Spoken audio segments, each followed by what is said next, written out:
thank you very much for this opportunity to present the new socio-economic scenarios that we're developing for the UK. And this is actually very good timing, as we've had several emails back and forth to try and fix the timing of this seminar, but we now actually at this point in time have some results. Some of them are preliminary and some are actually almost final.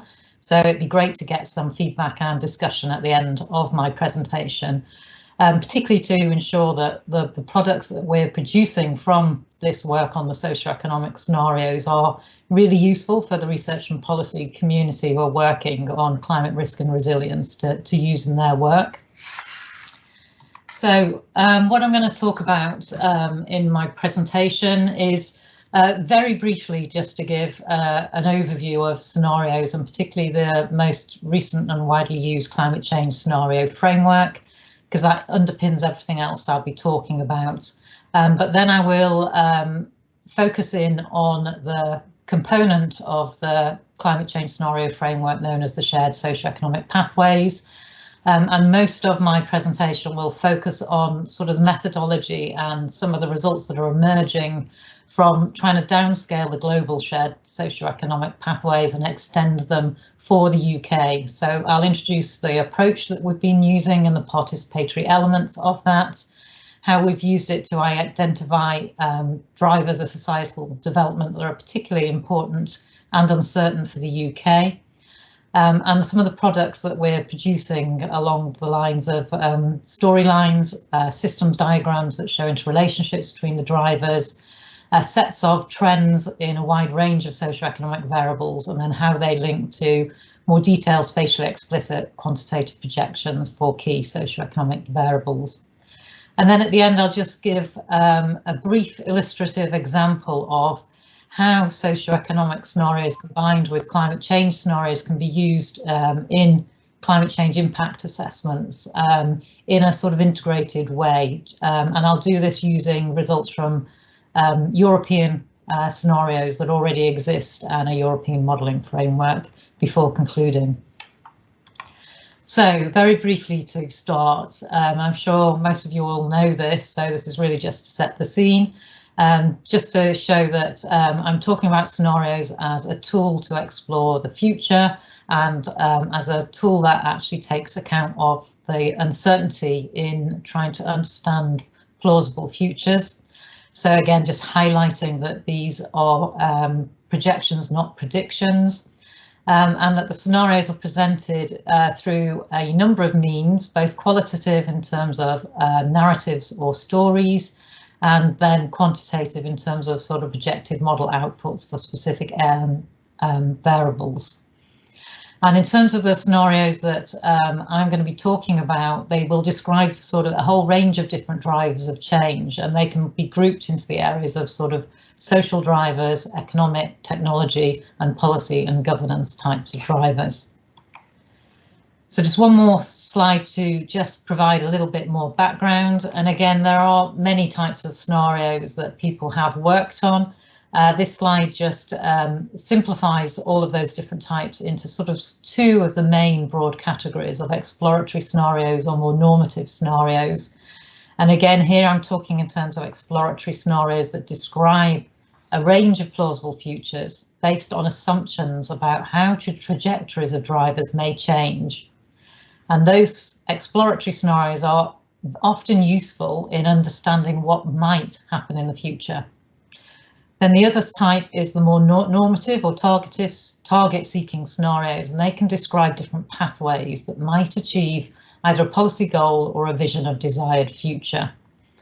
And in my presentation, again, I'm focusing on the shared socio-economic pathways, and I just wanted to highlight that these are exploratory scenarios. So they are considering plausible socio-economic futures, i.e. what might happen in the future. So they are not desirable futures, as you will see as I start to present some of the narratives.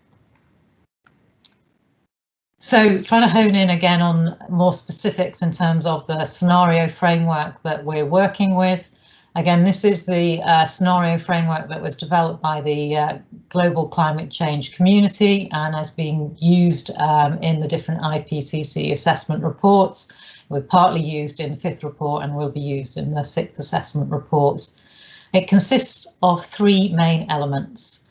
And the first of these is the representative concentration pathways, or the RCPs. And these are used by the Earth system models or the climate models to create the climate change scenarios. Second component is the shared socio-economic pathways, or the SSPs.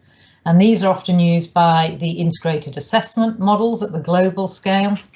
And these help develop scenarios of greenhouse gas emissions and land use change. And those scenarios can also then be used by Earth system models. The third component is the shared policy assumptions, or the SPAs. And these include the climate policies, both mitigation and adaptation, although most of the research to date has tended to focus on mitigation SPAs, often linked to the integrated assessment model and community. Now, both the RCPs and the SSPs are needed in order to create a set of integrated scenarios that then provide the context for analysing climate risks. And in combination with the SPAs, they can also then be used for analysing sort of the robustness of different adaptation or mitigation policies, strategies or actions.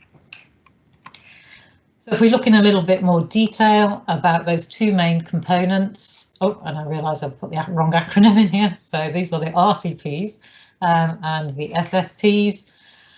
So again, you'll probably be very familiar with graphs such as these, but the graph on the left, slightly out of date in terms of the historical emissions, but it shows a temperature range that may be achieved by 4 of the RCPs, 2.6, 4.5, 6.0 and 8.5, when it's applied to a whole range of different climate models.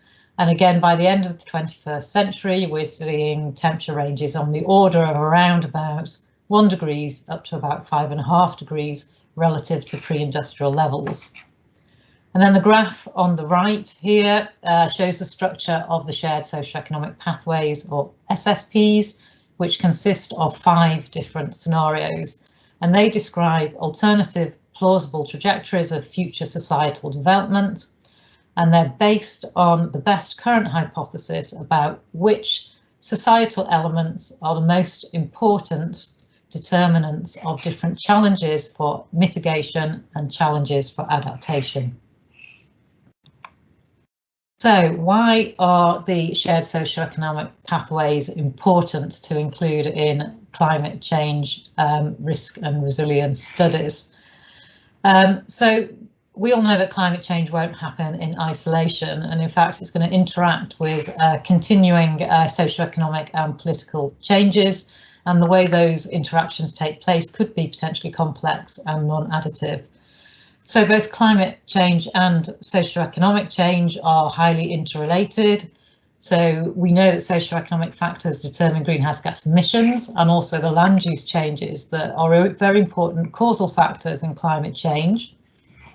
But at the same time, we also know that socio-economic factors affect our exposure, vulnerability and our capacity to adapt or to mitigate to climate hazards.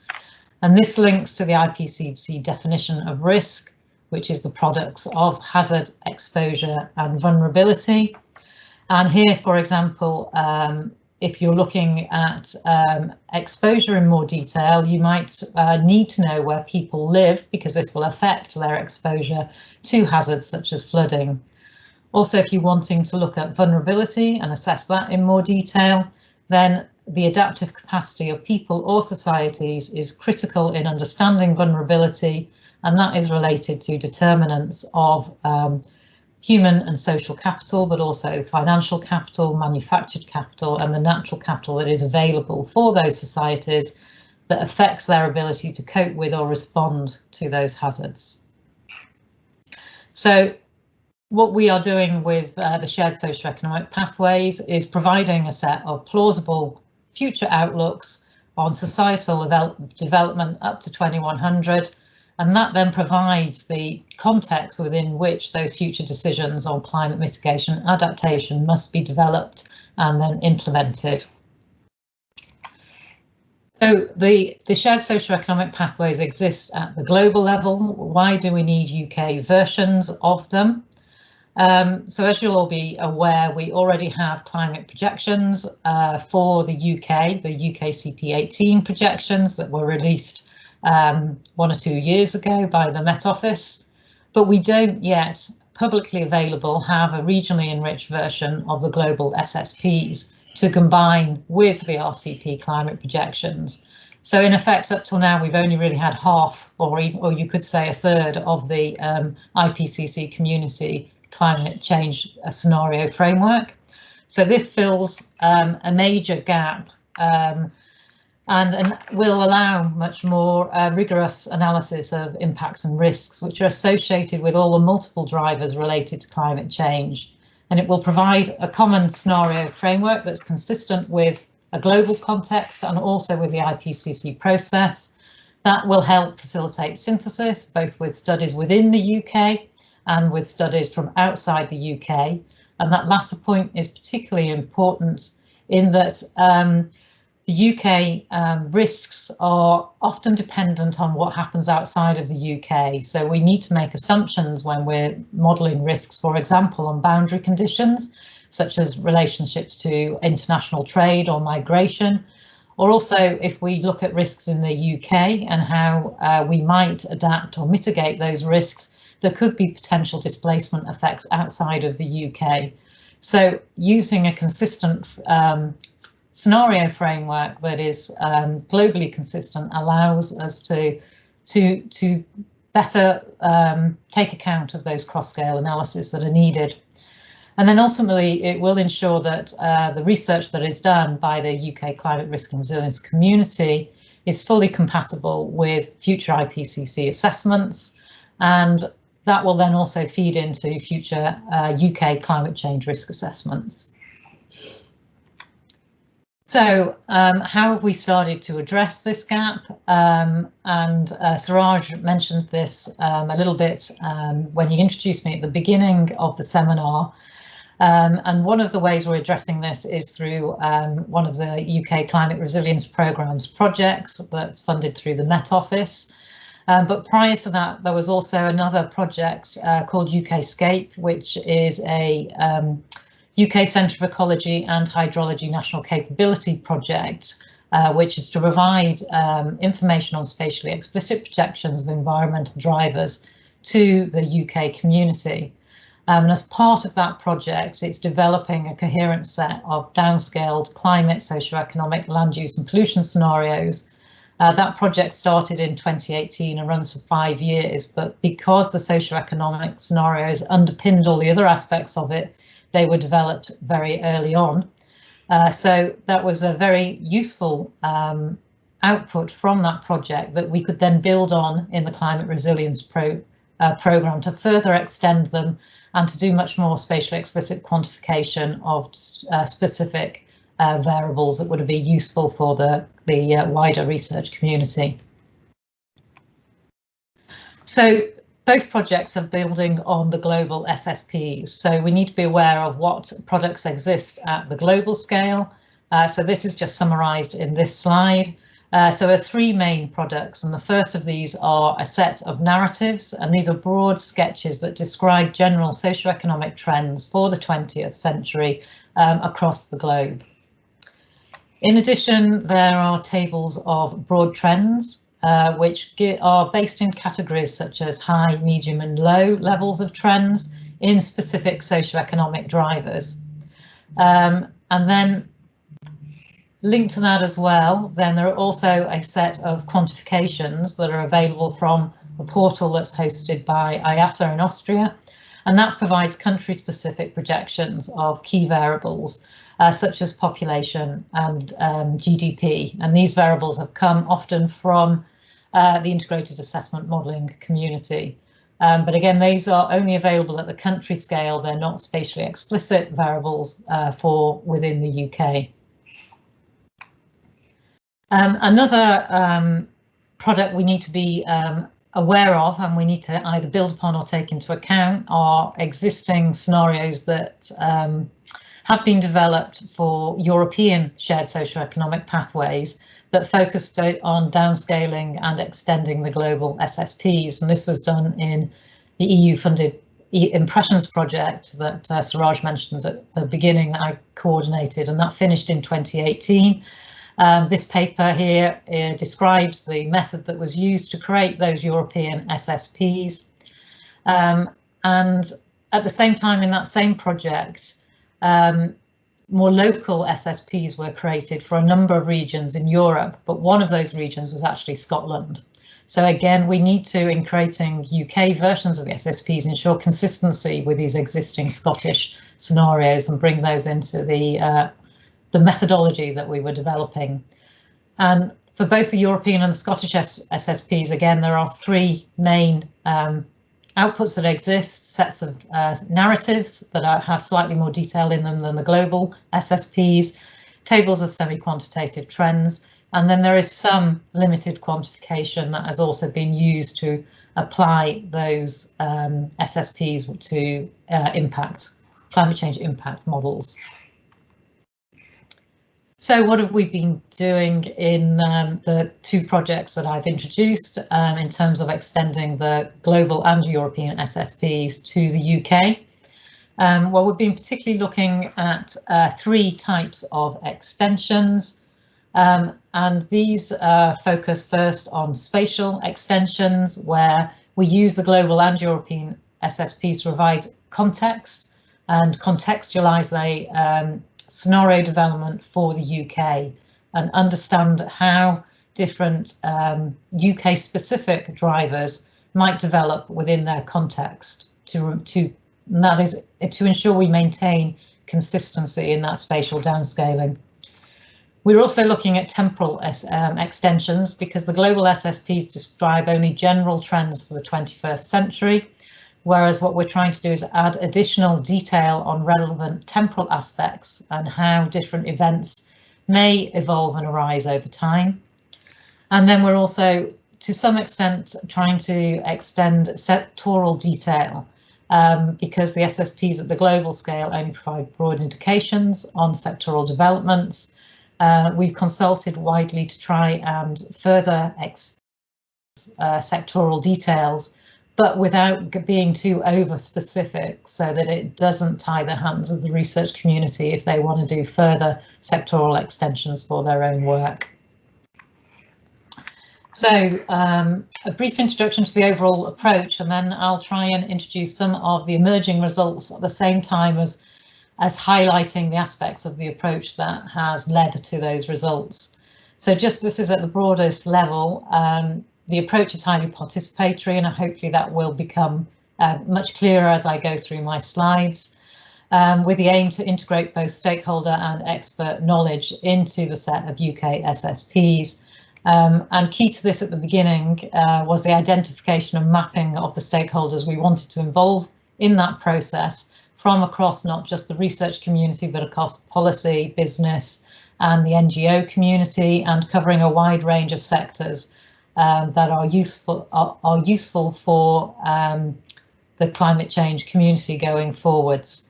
And also we took account of country representation in that stakeholder selection to ensure we got as even as possible coverage across England, Wales, Scotland and Northern Ireland, as well as some of the more generic characteristics of trying to take account of gender and age in the construction process. So there are two main parts to our approach, and they're linked to the two projects.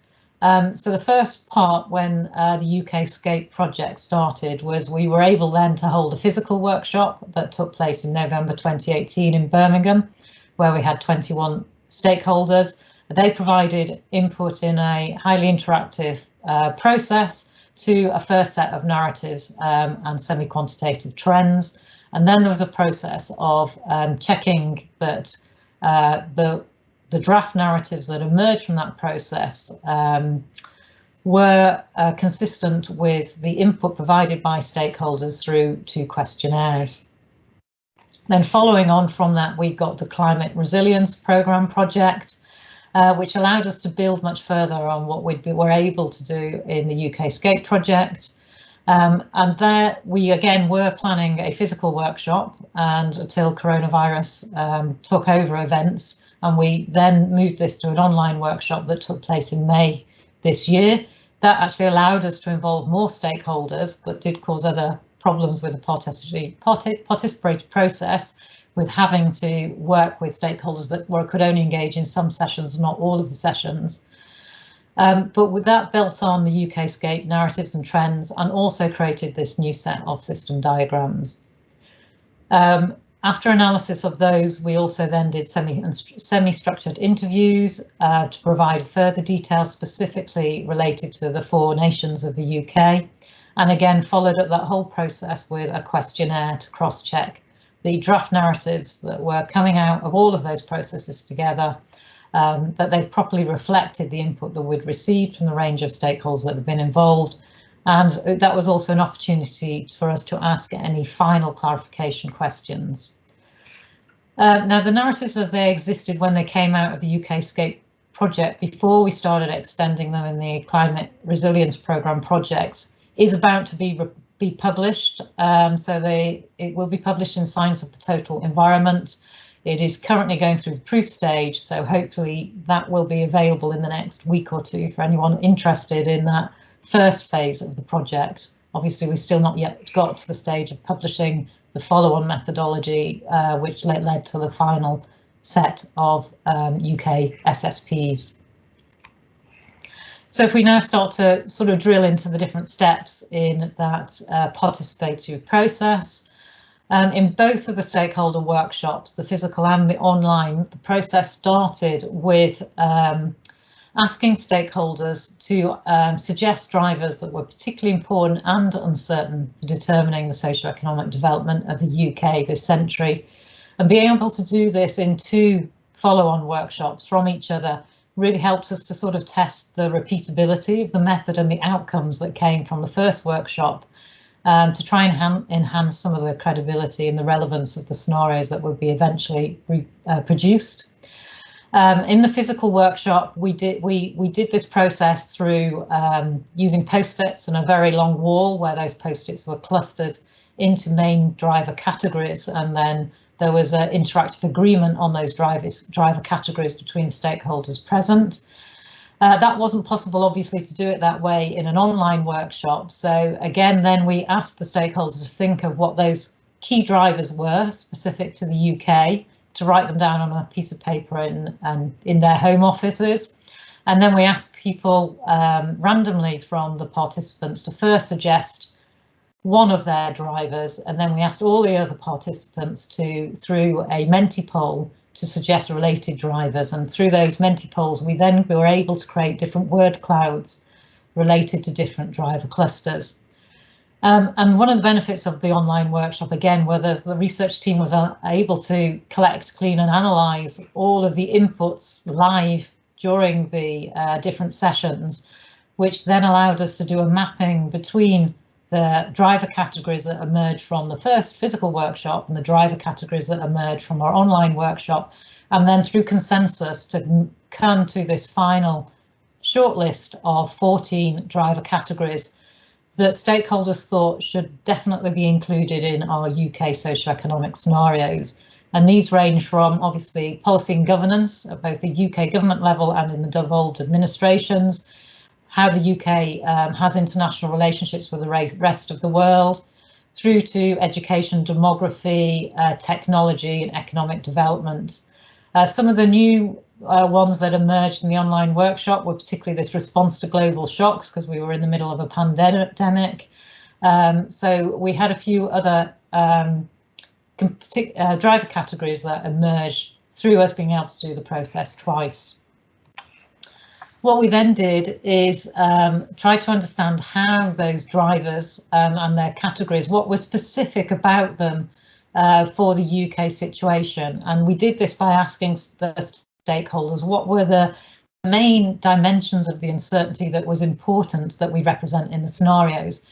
And this is shown in the green table in this slide. And again, here, if I just provide a few examples here, the policy and governance, the main extreme dimensions of that were whether it was fully devolved or fully centralised. International relationships were along the axes of whether it was more protectionist or globalised. And for example, economic development was whether we're still working with traditional market-based systems or where we're moving to more novel economic systems. And for each of those 14 driver categories, there was starter agreement on what were the main extremes or polarities that we should be considering across the new socio-economic scenarios. And then it was only at this point we introduced the global and the European shared socio-economic pathways. And we only introduced them at this point because we didn't want the stakeholders to feel overly restricted by the existing scenario framework. So at this point in the process, we were then able to do a mapping between what stakeholders thought were the important UK specific drivers and the important dimensions of them to the global and the European SSPs. And we did this again through a Menti poll, where stakeholders were asked to score on a scale from 1 to 5 across the different SSPs where they thought they fell between the two polarities. So the graph gives the example for technology, where the score of 1 represents slow development of technology and a score of 5 represents rapid development of technology. So you can see that the stakeholders thought that UK SSP 1 and 5 should have the most rapid technological development, and SSP 3 should have much more slower technological development based on their introductions to the global and the European SSPs. And we were then able, through doing this through a plenary exercises with all stakeholders in the 2 workshops, we're able to use this as a consistent backbone to all of the development of the UK socio-economic scenarios. So that at this point we could go into breakout groups by each SSP and look at them in much more detail to elaborate specific narratives. So at this point the stakeholders were separated, were asked to choose an SSP that they were willing to work on in detail throughout quite a lot of the remaining time of the workshops. And again, we had slightly different processes, but complementary processes between the physical and online workshop. So in the physical workshop, stakeholders were starting from a blank sheet. So they were brainstorming events that might happen within the SSP for the UK that they were working within and how those events might emerge on a timeline. And they did this in various, not sessions, just in various breakdown of the session where we worked on different types of events and different broad lines of developments for different sectors to make sure that we're getting a broad coverage across both the driver categories, but also different sectors of interest.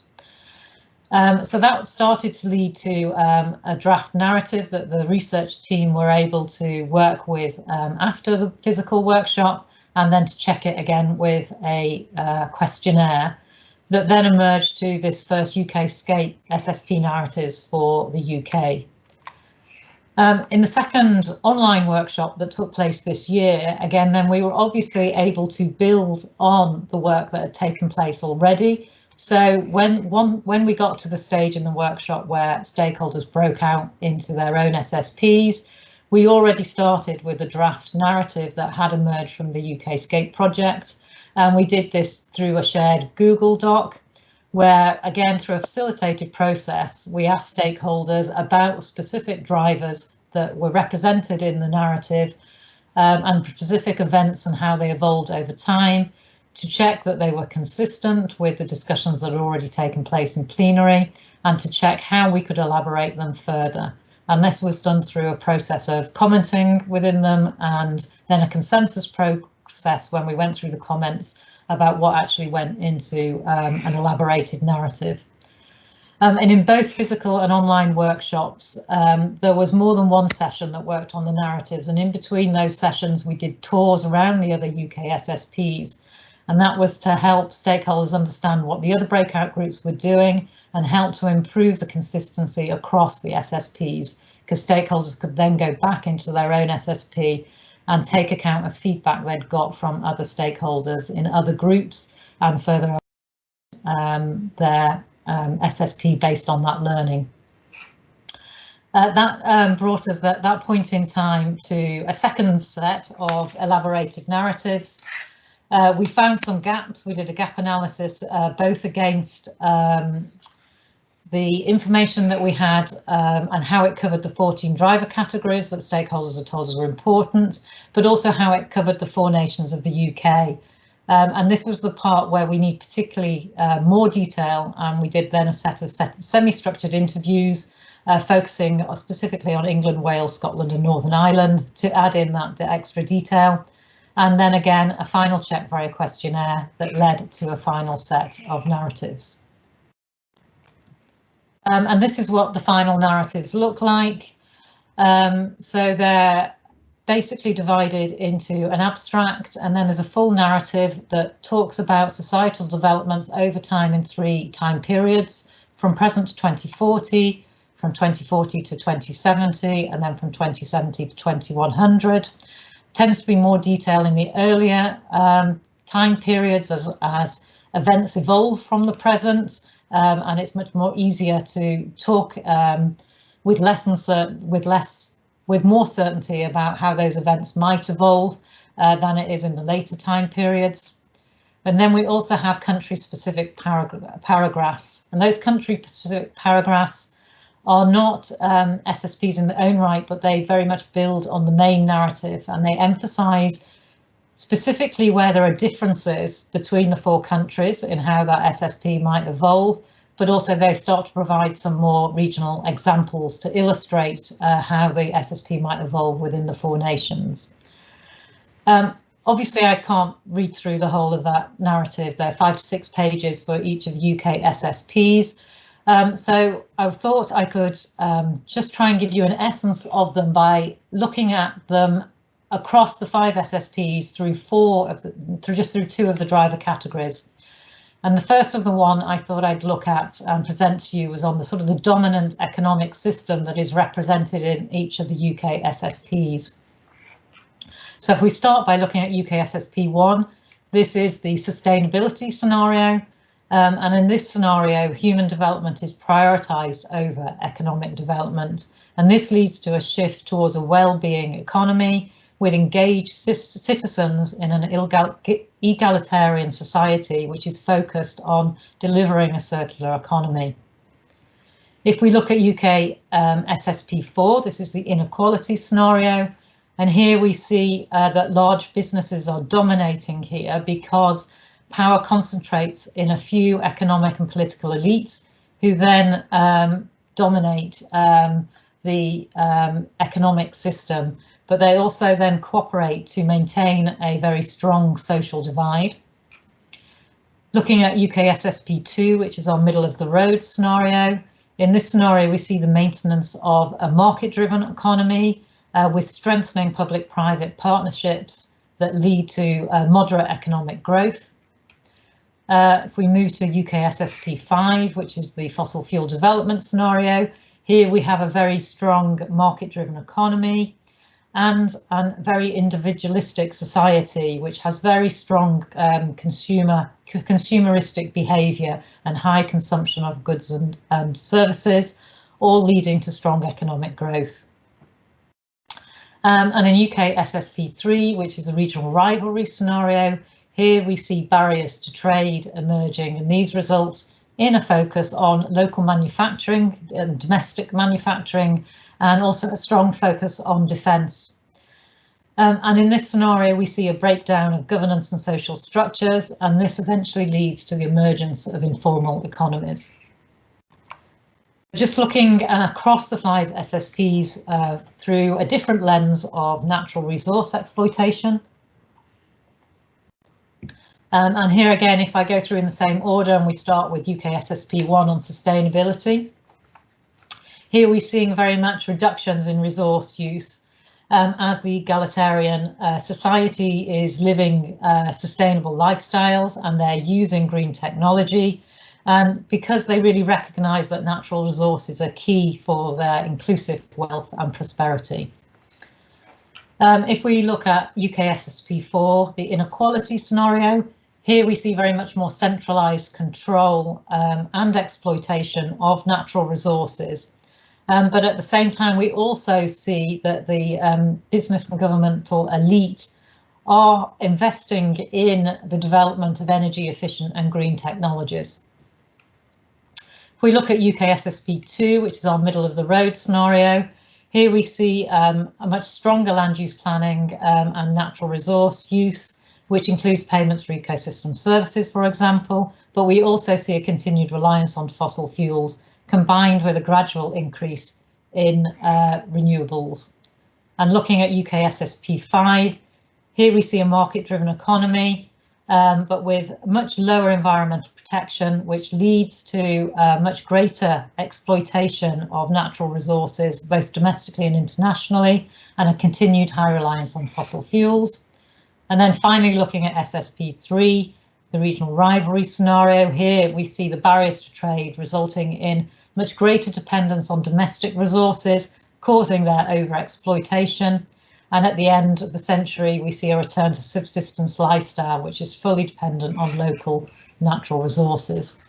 So that just gives you an essence of those narratives. Now, this is where I hope the technology will work, because one of the other products that we have created from the narratives and that we worked on during the stakeholder workshop in May this year was a set of systems diagrams, and this was helpful for stakeholders to think about the narratives in a different way, and by doing this to understand the interrelationships between the different drivers within those within the narratives.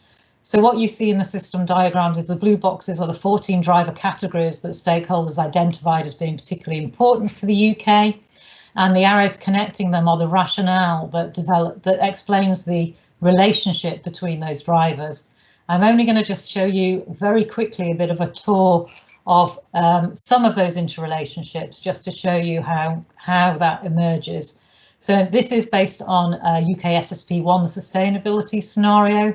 And here we see that this scenario is triggered by responses to global shocks. And this very much plays a part in the dynamics of this scenario, because people start to connect environmental issues to their well-being, and this has a result of changing public attitudes.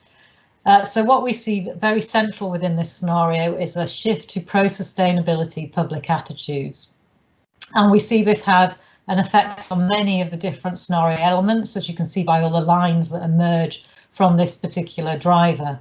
One of these is the effect it has on both the UK and the devolved administration, policy and governance. It becomes increasingly localised due to emerging empowerment of local networks of both politicians and active citizens groups. Public attitudes also has a very strong influence on economic development, because people start to care more about aspects of quality of life other than making a profit, and the UK gradually moves from a focus on economic growth and GDP and shifts towards more of a well-being economy and a circular economy. And that economic development then also facilitates innovation in green technologies, which also becomes another important driver in SSP1. And this starts initially a green race between different countries, the UK nations, fueled by changes in consumer demand and business attitudes, but then gradually shifts towards much more collaboration in tech development and the forming of green alliances across the 4 nations of the UK. And we also see public attitudes being central to other societal changes. For example, we see social structure changing to being much more increasing equality. This facilitates much wider access to education and healthcare, further improving people's quality of lives. And then just one final aspect that public attitudes really affect is natural resource use, which becomes much more conscious and sustainable, leading to large-scale shifts to renewable resources. These cover a whole variety of different resources, but there are also plans to consider the wider implications on the environment. So, for example, biomass is particularly focused on waste, not other sources. And it also leads to a shift in transport, a focus much more towards public transport, vehicle sharing, and the repurposing of transport infrastructure to make it more sustainable. So that's just a very quick tour through one of the SSPs, and then I'm just going to quickly go through some of the other products that we're going to be producing. And I'm going to do this quite quickly because I'm noticing that time is going quite quickly. So semi-quantitative trends, again, these then provide the bridge between the complexity of those narratives, but also the needs of modelling communities for understanding more information on relative directions and magnitudes of change in different socio-economic variables. So we've partly elicited some trends through the stakeholder workshop process. Some trends have come from the global SSP scenario database, and some through our own expert interpretation of the narratives. And that's resulted in a master table of trends for 50 socio-economic variables. This slide just gives you a very brief example of how we elicited trends in the online stakeholder workshop, where we asked stakeholders first to draw their own trends, which are the individual blue lines, and they did this without other stakeholders being able to see them. And then a consensus meeting in another session, we had a discussion on their rationale for that and came to a consensus line, which is the red one. And we did that for a range of different variables, which helps enrich the narratives and helps the consistency between the different products. What that final table of semi-quantitative trends look like is shown in this slide. Again, this only shows the first 3 variables, but basically we have those trends as symbols in 7 different categories, from very strong increases to very strong decreases, and then also presented graphically with underneath the rationale that makes it either link to the narrative to ensure that internal consistency. The other area we're working on is the spatially explicit quantification of variables, and this is very much work that's still in progress. We've gone through a consultation through the user panel and the various stakeholder workshops that have been associated with the Climate Resilience Programme project. And this has come up with this first priority variables, second priority variables, but you can see we've only just started working on some of these, but the idea is that the range of variables will cover as much as possible the key 14 driver categories, but they're also dependent on the availability of baseline or historic data for us to work with, and also in some aspects the availability of models for us to do those spatially explicit quantifications. So I'm just going to show one example, and this is for household income per capita. And again, this is based on ONS data that was available at the NUTS 3 level. And it just shows the differences between 3 of the SSPs. So under SSP 5, where there's very strong economic growth, we can see the greatest increases in household income. And in SSP 3, where we see the very strong barriers to trade and the breakdown to governments, we see very low household incomes. Whereas in SSP 1, we see very slight reductions on today compared to today, reflecting this move to a more well-being society rather than a focus on GDP. So yeah, just finding the last couple of minutes, I said I'd just show quickly why the SSPs are useful for looking at impacts and risks. So this is some work we did in the Impressions project, where we applied the SSPs to an integrated modelling platform that looks at urban development, hydrology, coastal and fluvial flooding, agriculture, forestry and biodiversity, and the various different connections between them. The platform has an interface which allows you to to choose a range of different emission scenarios based on the RCPs and different climate models, but also then to select your SSP. And then from that, you can start to see how that SSP has been quantified in terms of different variables that are related to sort of the economy, the social structure, technology, or policy and governance. The user can actually change these from the default value, and the colour coding here, the green represents these are the area of uncertainty that would still be consistent with the SSP, whereas outside in the yellow band you would be inconsistent and moving to your own user-defined scenario. But if we look at quickly at the difference that makes, and again, I'm not going to describe these graphs in any detail, but if you just look at the pattern, if you run this modelling framework on just climate change only, so based on RCPs, and here I've just used the two more extreme, the RCP 8.5 for 3 climate models and RCP 2.6 for 3 climate models, and for a range of indicators covering the outputs of the model, which are often around sort of land use, food production, flooding and biodiversity change. And if I flip between this and the next screen, where we include the SSPs, you can see very much that the range and even the direction and magnitude of all those projections changes quite considerably when we bring in the SSPs to look at different impacts and risks. And again, if you want to then start to look at why that's happening, you need to have to then really look in detail about what's going on.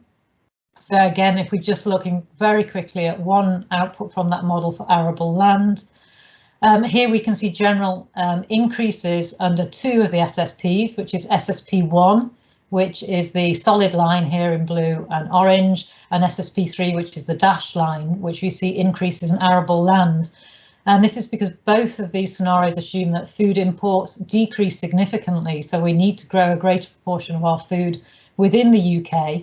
This is obviously for very different reasons.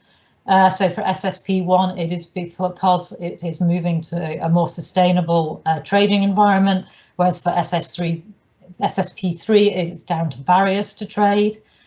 And if we look at the SSP4 and SSP5, which are the tram lines and the dotted lines, which generally show decreases in arable land. And again, this is reflecting in these scenarios, we see food imports increasing, which means that arable land is not needed as much because more food is being imported, but we see much stronger decreases in arable land under SSP4, the tram lines, because again, this also has a much greater decline in population compared to SSP5, and this has a very strong influence on the land system because it significantly decreases food demand, and you need to combine that with the amount of food that can be produced under the different climate change scenarios. So just to conclude there, so I hope I've shown that both climate and socio-economic drivers are very important in influencing climate change risk and resilience. There are some instances where socio-economic scenarios may have a greater impact on the range and direction of risks than climate scenarios, but both need to be considered together in a set of integrated scenarios to really understand risks and how we respond to them. Socio-economic scenarios are particularly also important for understanding adaptive capacity and vulnerability, and that affects how we can deal with potential risks. And we hope we are beginning to fill the gap that existed in not having a set of socio-economic scenarios for the UK that is consistent with the global scenario framework of RCPs and SSPs. And that this will be useful for the user community going forward. And the set of products, including narrative systems diagrams, trends and spatially explicit projections, should all be ready for use by May 2021, and some of those products slightly earlier. So we really hope that then they will be utilised and potentially even further extended, so that we can then have research that is consistent and can be synthesised for use in future IPCC assessments and also climate change risk assessments within the UK. And I will leave it there and just sort of say thank you to all my colleagues in both projects, and here this acknowledges the other partners that are involved in the Climate Resilience Project at the bottom of this slide. A particularly big thanks to Susanna and Simona on this slide, who've done a lot of work on cleaning and processing all of the information that came through them from the participatory process. So I will stop there. Thank you, Suraj, and hand it back to you.